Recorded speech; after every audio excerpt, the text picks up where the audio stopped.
The Executive Council has granted approval for Kowloon Motor Bus and Long Wing Bus to raise their fares, Secretary for Transport and Housing Eva Zheng has announced. Kowloon Motor Bus is granted a fare rise of 3.6% and Long Wing Bus 3.2%. The government said the increase is far lower than the 8.6% and 7.5% the companies had asked for. The new fares will come into effect on May 15th. Nearly half of the Kowloon Motor Bus passengers will either be unaffected by the increase or need to pay only 10 to 20 cents more per trip.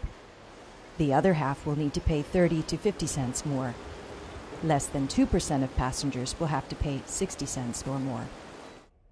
About 85% of Long Wing Bus passengers will either not be affected by the fare increase or will need to pay only 30 cents more.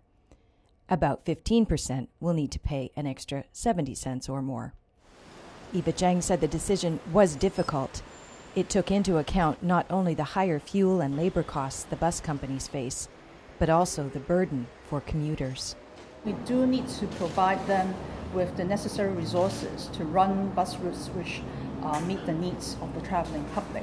So we feel that this is a fair balance of all the appropriate considerations. The approved fare increase will not meet the benchmark return rate in the existing mechanism.